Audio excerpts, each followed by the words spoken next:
Well, good afternoon, everyone, and welcome. My name is Kaylin Dorhauer, and I'm filling in today for Julie Middleton at the Rural Health Initiative. The mission of the RHI is to engage partners to share ideas and expertise and to support communities in improving health while stimulating a higher level of wellness across the state.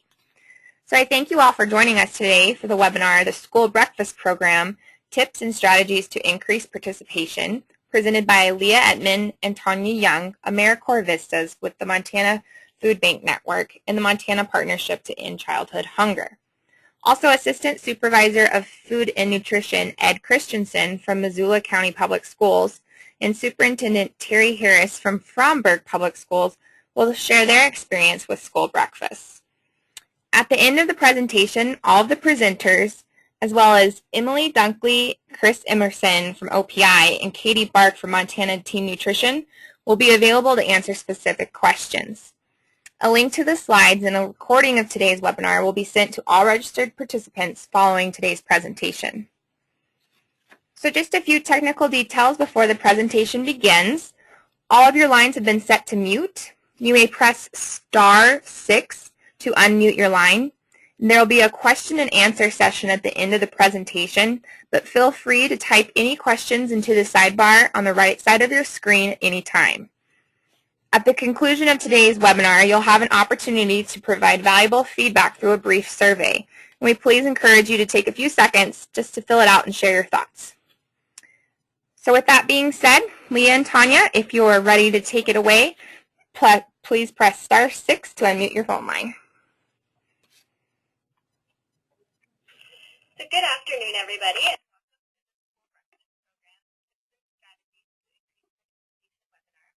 My name is Leah Ettman, and I work with the Montana Food Bank Network, and I'll be presenting today with Tania Young from the Montana Partnership to End Childhood Hunger. Just a quick overview of who we are. The Montana Food Bank Network is the only statewide food bank in Montana. We distribute food to nearly 200 partner agencies across the state, but we also work to fund long-term solutions to hunger by conducting outreach to educate local communities and individuals and trying to increase participation in public food programs such as SNAP or food stamps, WIC, school meals, and the summer food service program. The Montana Food Bank Network is part of the Montana Partnership to End Childhood Hunger, which is a statewide organization of professionals and community members that have come together to create a 10-step plan to end child hunger, with one of our main priorities being to increase participation in the school breakfast program. With 1 in 5 Montana children struggling with hunger, school breakfast can be a great way to ensure that students start their day off with a healthy meal and are ready to learn. Great, so here's a brief overview of what we'll be discussing today. We'll start with a short review of different breakfast models that your school can use, and then we'll talk with Terry Harris from Fromberg Schools about her breakfast program, and that will lead us to discuss simple outreach and marketing strategies to help you increase participation in your current breakfast model. And then we're really lucky to have Ed Christensen here to talk about his experience as a food service supervisor. He implements breakfast in the classroom at Missoula County Public Schools. And lastly, we'll leave you with a great opportunity for funding through the Healthier U.S. School Challenge Award. And there will be time at the end for questions for any of the speakers and also for the OPI School Nutrition Specialist as well. So just a little bit of an overview about the school breakfast program here in Montana. There are currently 693 schools participating in the school breakfast program, which is about 84.5% of schools that participate in the lunch program. However, only 17% of students enrolled in public and private schools across the state are eating breakfast at school. There's a lot of research that proves that serving breakfast can have a positive impact on students' ability to learn, classroom behavior, and overall health. So traditionally, breakfast is served in the cafeteria before the start of the school day. This might be the best fit for a lot of schools, but there are many alternative ways that you can serve breakfast that have been proven to increase participation in schools across the country. We're going to spend a little bit of time going through each of these breakfast models in a little bit more detail. So first we have breakfast in the classroom. With breakfast in the classroom, it's delivered each morning to the classroom and eaten within the first few minutes of the school day. From delivery to cleanup, this usually takes about 10 minutes, including another activity such as homework collection, morning announcements, or a brief nutrition lesson. Breakfast in the classroom has been shown to dramatically increase participation by removing the necessity to arrive at school early and by decreasing any stigma that may be associated with eating in the classroom or in the cafeteria. Later today, we'll hear a little bit about how breakfast in the classroom works at Missoula County Public Schools. So next we have grab and go, and breakfast is served either from the cafeteria or from carts located throughout the school, and students are allowed to take their meal with them and go. Meals can be eaten in the cafeteria, the classroom, or anywhere else on school grounds. This is really just dependent on the way that the school chooses to implement it. This method is really popular with older students who value being able to make their own decisions about where and when they choose to eat breakfast. Next we have breakfast after the bell. So many students, especially in high school and middle school, are often not hungry when they first wake up or don't get to school early enough on time to eat breakfast. So breakfast after the bell, or second chance breakfast, serves breakfast later in the morning when older students report feeling hungrier. Breakfast can be served grab-and-go style or during an official break in the school day. And so lastly, we have universal free breakfast, which can be implemented with any of the breakfast models that we've already talked about. It's served free of charge to all students, regardless of their free or reduced price eligibility status. It works best with schools that have at least 60% of their students eligible for free and reduced price meals, but schools can make it work. So serving all meals free reduces the administrative burden to schools because they no longer need to keep track of eligibility categories, and it reduces stigma that may be associated with other school breakfast programs. However, schools are still reimbursed the same way as any other breakfast program. For most schools, the increase in participation brings in more reimbursement dollars, which helps to entirely cover the cost of serving paid and reduced price students for free. So now we're going to introduce our first guest speaker, Superintendent Terry Harris from Bromberg Public Schools. She implemented a universal free breakfast after the bell program for all students this school year. Hi, I am Terry Harris, and I am in my first year of superintendent principal at Bromberg School. When I came here, I felt compelled to start a breakfast program, and the program that I was most interested in was a universal free breakfast program after the bell. The reasons that I felt strongly compelled to have a breakfast program were that I truly believe that the lack of nutrition is detrimental to student learning and contributes to behaviors that detract from the learning environment. Research shows that eating breakfast enhances learning and students' ability to concentrate. Breakfast at school contributes to better attendance and fewer tardies. Test scores and academic success increases for students who eat breakfast. Behavior improves and discipline problems decrease when students are not hungry. I believe that many students come to school each day without eating breakfast at home. As a parent of 3 and a grandmother of 2 young children, I know that kids don't always choose to eat breakfast before leaving each day. This may be due to many factors, including students who don't feel hungry when they first wake up, students who prefer to sleep as late as possible before getting ready for school and run out of time to eat, families that just aren't breakfast eaters, parents who go to work before kids leave for school and aren't there to make certain kids are eating, and families whose budgets are stretched thin and who may not have breakfast items available. After 28 years as a paraprofessional, teacher, activities director, and administrative assistant at another small school in Montana, I was hired as the superintendent principal at Bromberg. I met our wonderful school cook, who is 83 years young, on my first day at work and asked if they had a breakfast program. She replied that she had provided a full breakfast in a before-school program for several years, but the program had ended due to no participation. My former experience had been with a breakfast during the school day, which was very successful. My experience as a mother and kindergarten teacher had reinforced my belief in providing breakfast for students, as I knew without a doubt that some didn't eat breakfast at all, some ate very early in the morning before boarding a bus, and others ate only sometimes. All were ready for a snack shortly after the day In order to begin a breakfast program, I first needed board approval. Following their approval, I needed staff support as well as getting pertinent information out to parents and students. The first steps were pretty easy as the board and the parents attending that first meeting were very enthusiastic about the possibility. My biggest hurdle was the food service staff members who had many concerns. Among their concerns were, we've already had a breakfast program, it didn't work. OPI won't let us do it that way. They were very sure that this was against OPI regulations. Time constraints, space constraints, they felt they would need additional help in the kitchen, and they believed that it would cost too much and that there was no way that we could pay for the program.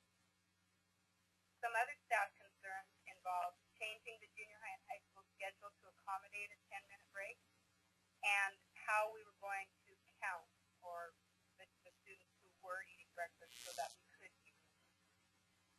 In response, I just asked that the cooks give it a try and explain that I've seen good results in another program. I printed out the OPI requirements, which really didn't convince them. So I provided a resource from OPI that could be accessed by telephone to answer their concerns. I worked to convince them that the modified breakfast would be utilized.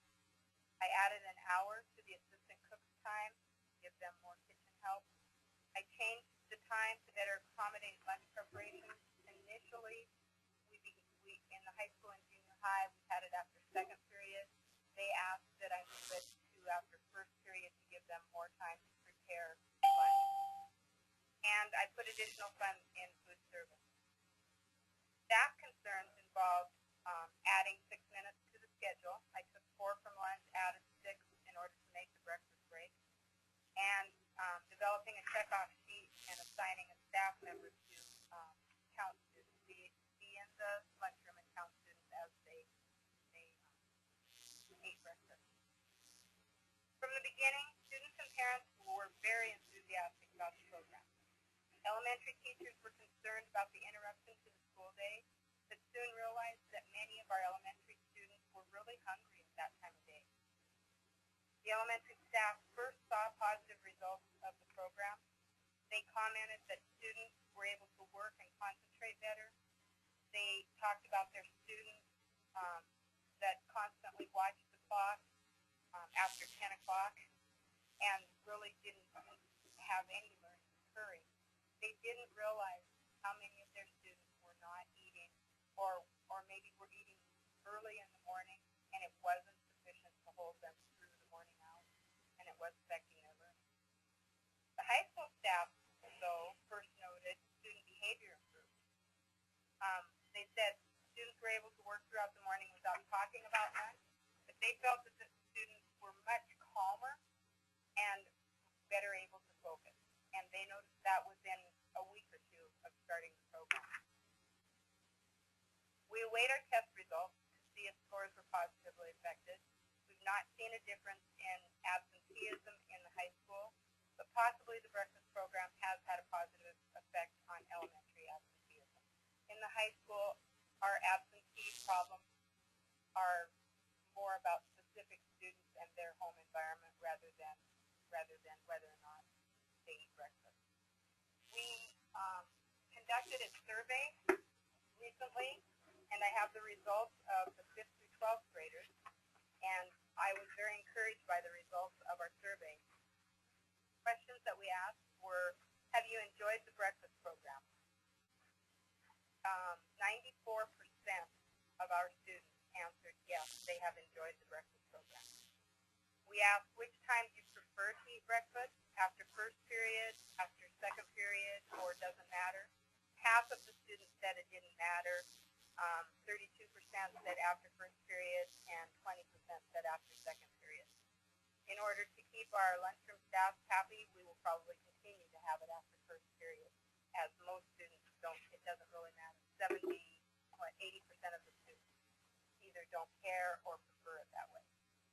Where do you eat breakfast? 18% of our students eat breakfast at home, 30% eat breakfast at school, 45% of our students eat at home and at school. There are only 6 of our students now, the 6% of our students now that are not eating breakfast. We asked if you don't eat breakfast offered at school, explain why. And we had a variety of responses. As you can see, most kids are eating breakfast at school. Those that aren't don't like our choices. We don't have enough choice. They would prefer a full breakfast.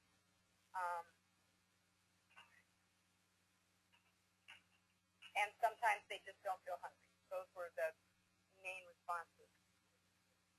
We asked what they'd like to see different with the menu, and they gave us lots of different ideas. And some of these ideas I think that we will be able to incorporate, and some of course we can't because they're talking about a full breakfast program, which we don't have time for in our schedule. But I do think that there are options that we can find that will maybe lend themselves to being more what the students want.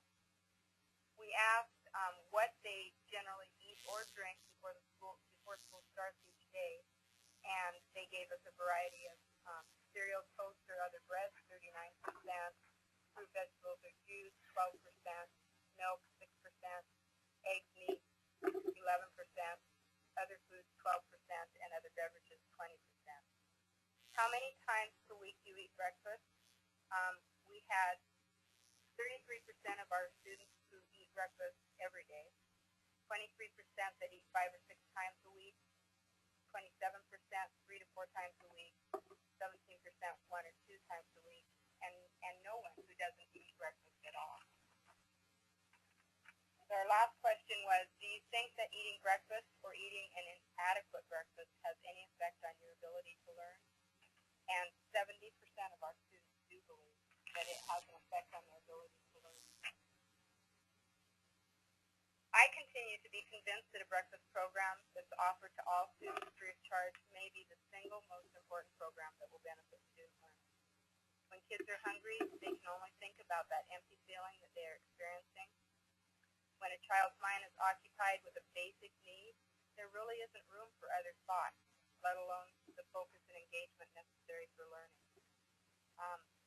As I said before, this is my first year as a superintendent, but I believe in the breakfast program, and I think it does affect student learning. And I know that I will continue to endorse this program, whether here at Fromberg or in the school that I am hired in. So if there are any questions, I'm available. Great. Thank you so much, Terry, for sharing with us. And this brings us to our outreach and marketing portion of the webinar. And whether or not you're currently able to implement an alternative breakfast model like Terry did in Fromberg, you can work to increase participation just through simple outreach and marketing. One of the ways to do this is to hang signs that promote your school breakfast program where students and parents can see them. The pictures that you guys see here are taken from a pilot program that Team Nutrition implemented last year, and they distributed signs to 4 elementary schools across the state. Through this project, they found that there is potential to increase participation through continued sign usage, and in combination with other marketing strategies, you can really work to increase participation. These banners are very durable, and they cost around $250. They can be easily made at a local sign company, and the email address for Katie Bark is provided on this slide.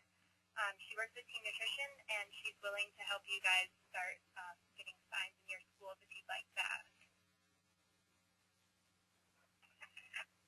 Another marketing strategy that you can use with the signs as well is the creation and distribution of flyers. These flyers can be sent home to parents with other important information, such as the free and reduced price lunch application, report cards, and really at any time throughout the school year. The flyer that you see here is created for Great Falls Public Schools. Some additional outreach strategies that you can use with these flyers include bookmarks, promoting on public radio and TV stations, and also publishing your menus online, which a lot of schools have seen success with. And again, if you're interested in sending flyers home and you would like some help in creating them, we'd be more than happy to help you here. You can either contact us with our email information or use the request for follow-up form that you guys will get after the webinar.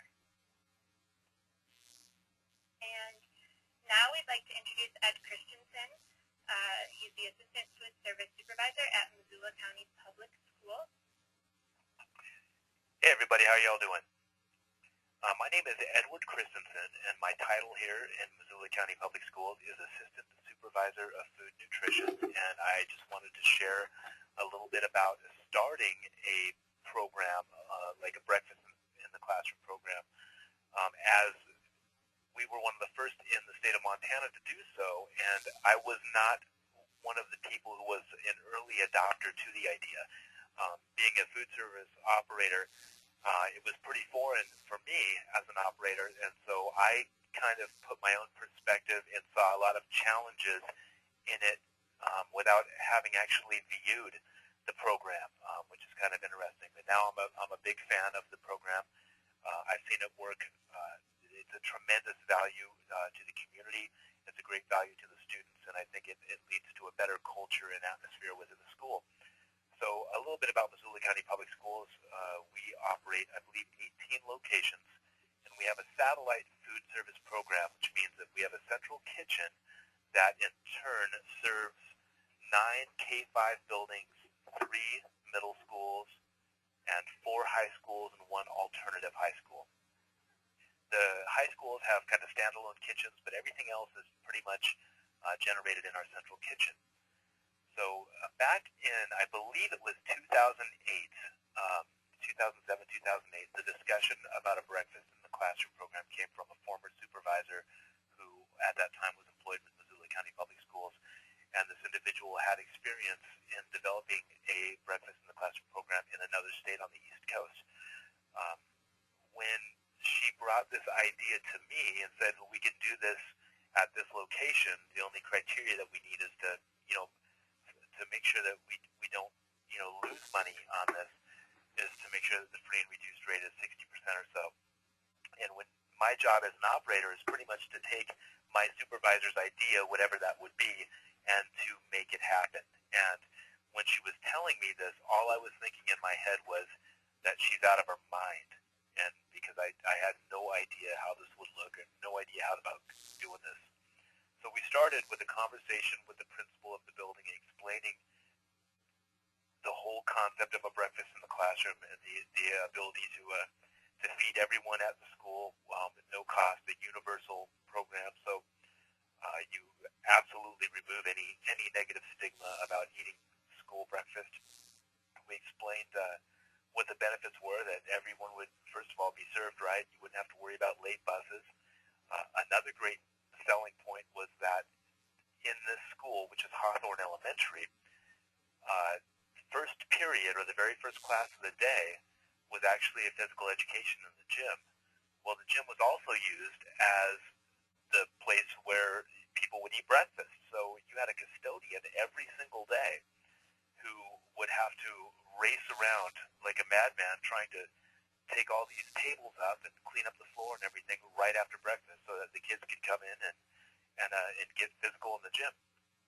So I think we got his attention with the first meeting, and then we scheduled an additional meeting with every educator within the building, every teacher. And an important thing to keep in mind when you're thinking about introducing breakfast in the classroom model is that you're taking breakfast and you're bringing it into someone else's house, being a classroom. And so it's very, very important to work together collaboratively with a project like this and find out what are the concerns. So we sat down with all the teachers and explained the concept of the program, and then we also brought in a bunch of products that we were looking to offer in the program as breakfast so that everyone would have an opportunity to get their hands on real breakfast, because we realized that, a lot of these people have not been down to the breakfast cafeteria or had breakfast with us. They didn't know what we were doing. This was as foreign for them as it was for me.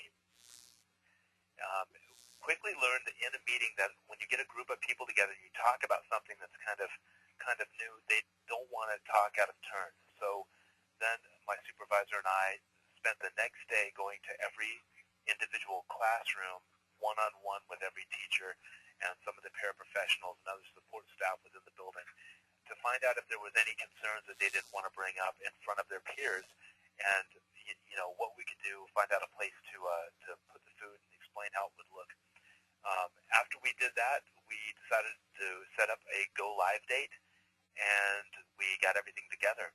Initially, the procurement of these items is a little bit different because you're feeding a whole school essentially at once. It does potentially, at least initially, limit some of the options for all of these items because you can't obviously be taking orders for 300 kids every day. So a couple of criteria that we used when determining what to offer was that we would want to go with individually wrapped multi-component menu items. And what I mean by that is that the items were self-contained so that we could get them from the kitchen area to the classroom without having to worry about any cross-contamination of the product with any foreign material or environment. Multi-component, meaning that every breakfast item would have at least 2 components required in the National School Breakfast Program. We identified piece count fruits and juices to meet that requirement as well as cold milk. And then we decided that we would invest in some insulated bags for both cold and hot foods, some ice packs to place so when we take milk and juice to a classroom, we have somewhere to make sure that we can keep it cold while the kids are getting ready to come in. And then we needed a couple of carts to port all of this stuff around the school, and we increased a little bit of labor.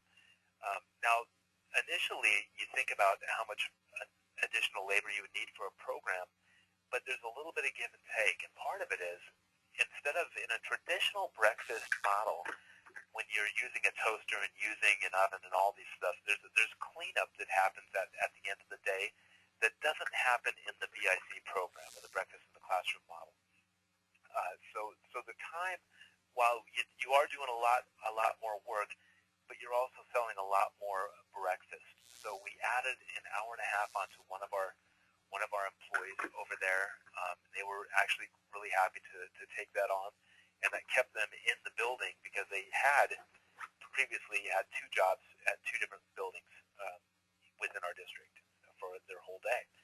And now they were in one building all day, and it worked out really, really well. And over the course of the next 2 weeks, we kind of camped out in this location so that we could address any concerns or any challenges or problems that came up as a result of this.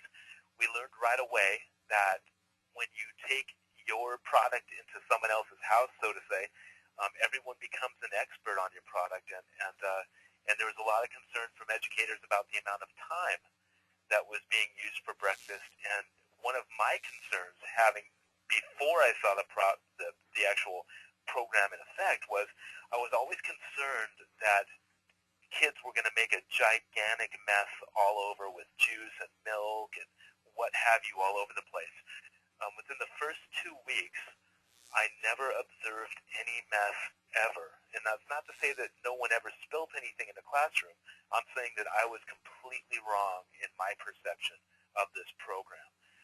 What I did see was a social aspect in children getting together that may not have happened before. And it was really, really cool. And particularly at Hawthorne Elementary, there's a kindergarten class. Now, before the program, you would have been able to push me down with a feather if you would have told me that a bunch of kindergartners would be sitting around a table socially enjoying themselves, helping each other open packages if they have problems, and communicating. It's just a really delightful scene. And that's exactly what happened. And then I also learned that maybe at this one school, maybe eating out wasn't something that happened very frequently with some of these children who may not be, might be a little less fortunate and maybe not have as much disposable income to go out and, to dinner with their families. So every morning with breakfast is almost kind of like going to a restaurant, and it was absolutely, it is phenomenal to see this take place every day. And every time we have people come into our district to view the program on a tour, I take them to this classroom so they can see the same thing, and it's just amazing. And was in the week prior to going live with a breakfast in the classroom model, it was absolute chaos in the hallway as the kids would come in from the playground and the buses and get to their locker. There was just a massive amount of noise. And then that noise would carry over into the classroom, and it was still very chaotic. On day 2 of the breakfast in the classroom, the minute everyone was inside of their classroom, it was absolutely quiet in the whole building. The silence just befalls, and it was just amazing to see. And that's something that I still see as we have a bunch of people coming and touring one of our programs.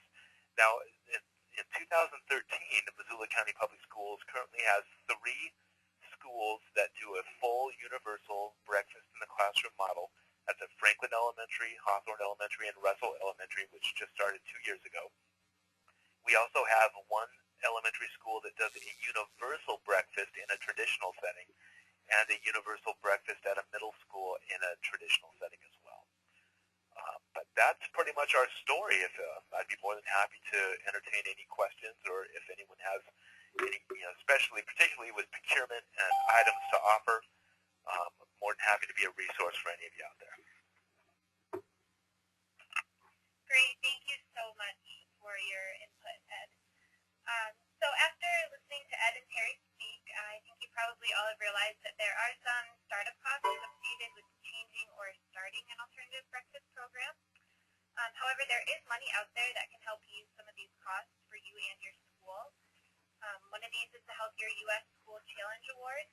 They're a chance for you and your staff to be recognized for all your efforts in creating a healthy environment in your school.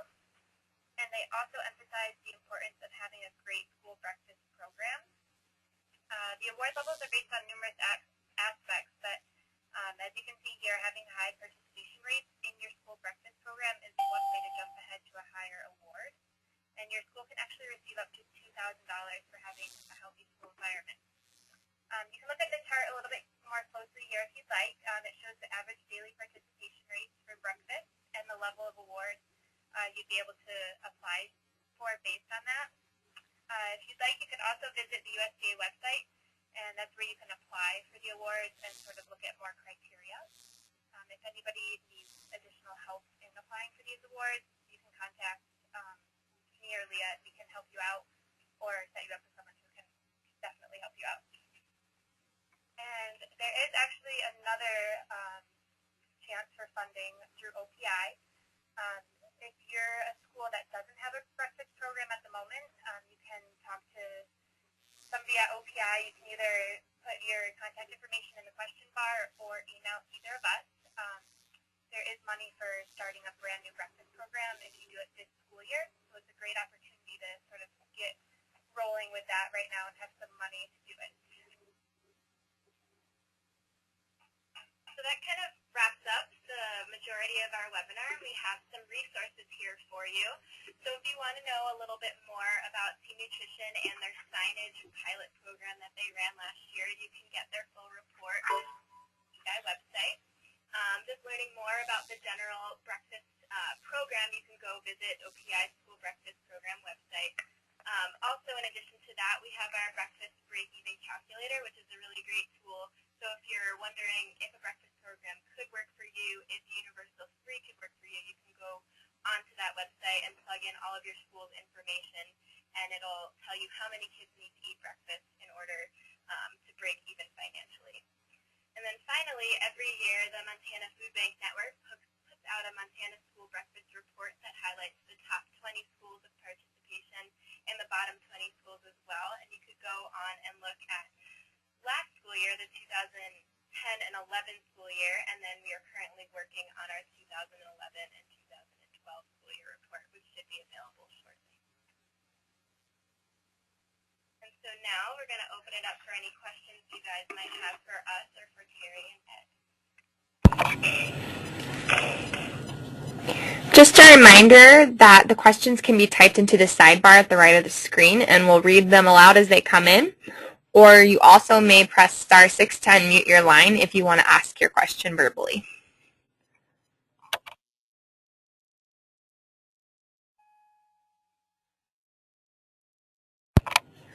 We have one question that came in, says, have you had any experience with parents wanting to spearhead the effort of the school breakfast program?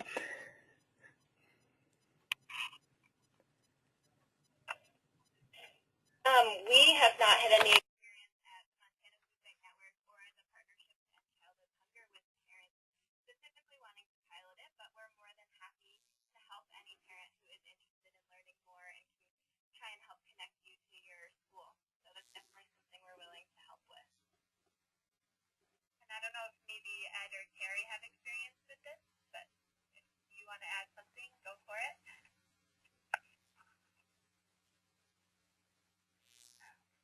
MCPS hasn't had any experience with parents trying to spearhead the breakfast program.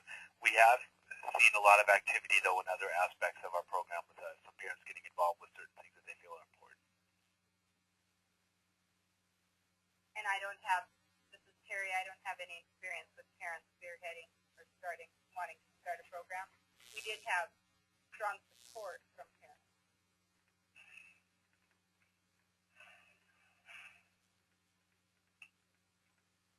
Hi, this is Emily from OPI.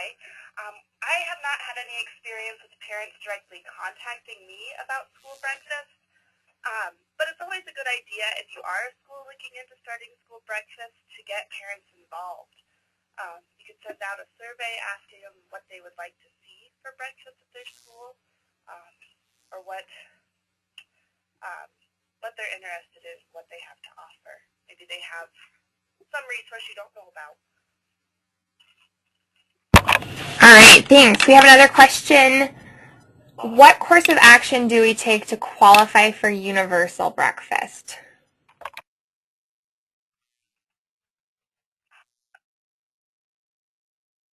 Well, this is Ed with Missoula County Public Schools, and the first thing I would recommend is find out where your free and reduced rate is at.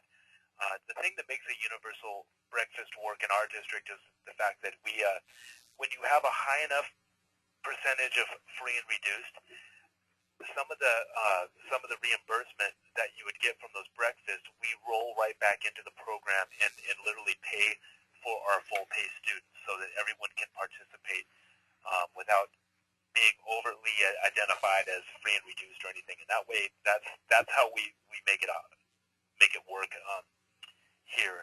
I'm not sure about, maybe Terry has a different experience in her district. Our free and reduced currently isn't high enough to meet that 60%.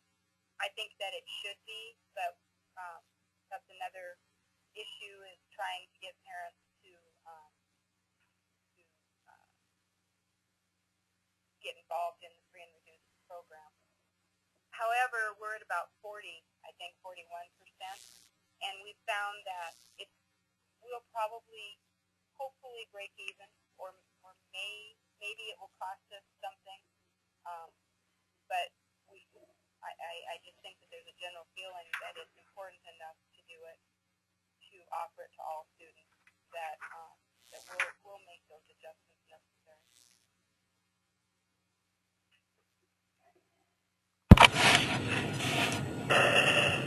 Perfect. Thanks for answering that. And also, Terry, we have a question for you. Are the food service personnel now also supportive of the breakfast program at your school?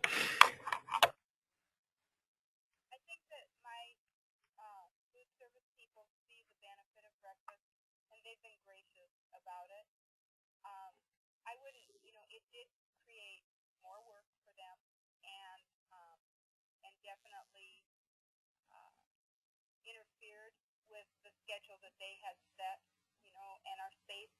We do have space constraints. Anybody who's been, Katie's probably been to Schaumburg. It's a very small lunchroom. And so, I don't think that they're jumping up and down thrilled, but they do see the benefit of it, and especially with the younger kids. So I think that they're supportive of it. I guess that's they've come a ways with it, I think.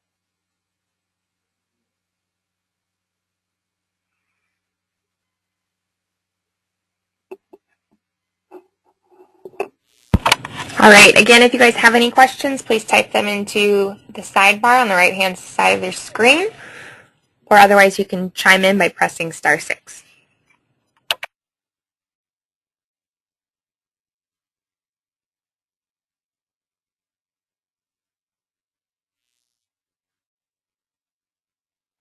It looks like that might be all of the questions we have.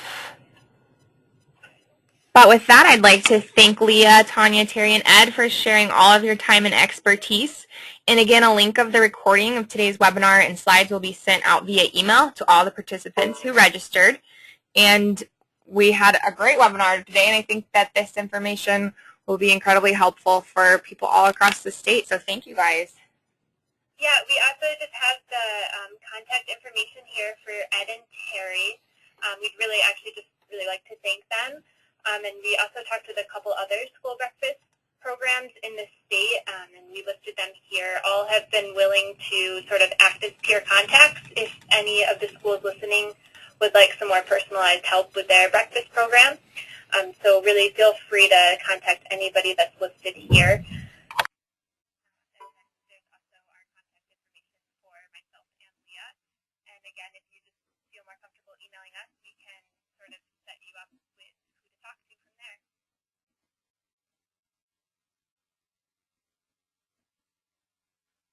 All right, great. Well, we have a few comments that came in saying how wonderful a webinar this was, so nice job to all the presenters.